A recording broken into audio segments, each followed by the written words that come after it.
இந்திய ரிசர்வ் வங்கி ஏடிஎம் பரிவர்த்தனைகளுக்கான கட்டணங்களை மாற்றியமைத்து புதிய கட்டணங்களை அறிவித்திருப்பதை அடுத்து இந்த மாற்றம் மே மாதம் 1ஆம் தேதியிலிருந்து நடைமுறைக்கு வருகிறது.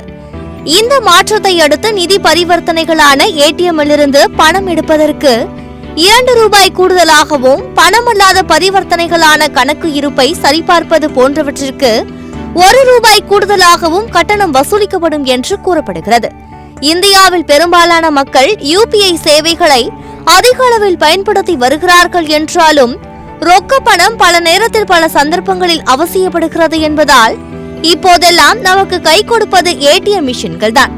இந்த நிலையில் ஏடிஎம் கட்டணங்கள் உயர்த்தப்பட்டிருப்பது மக்களிடையே கடும் அதிருப்தியை ஏற்படுத்தியுள்ளது. தற்போது மெட்ரோ நகரங்களில் வசிக்கும் வங்கி வாடிக்கையாளர்கள் தங்கள் வங்கியை தவிர மற்ற வங்கிகளின் ஏடிஎம்களை பயன்படுத்தும் போது மாதத்திற்கு 5 முறை இலவசமாக பயன்படுத்திக் கொள்ளலாம்.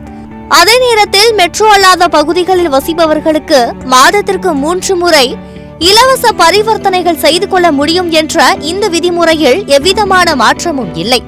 இந்த புதிய மாற்றத்தின் மூலம் குறைவான ஏடிஎம் நெட்வொர்க்குகளை கொண்ட சிறிய வங்கிகள் அதிக அளவில் பாதிக்கப்படும் என்று எதிர்பார்க்கப்படுகிறது.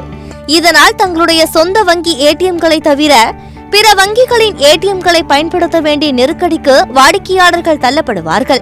மேலும் இந்த புதிய கட்டணங்கள் எப்படி எப்போது வாடிக்கையாளர்களிடமிருந்து வசூலிக்கப்படும் என்பது குறித்து வங்கிகள் இன்னும் அதிகாரப்பூர்வமாக அறிவிக்கவில்லை.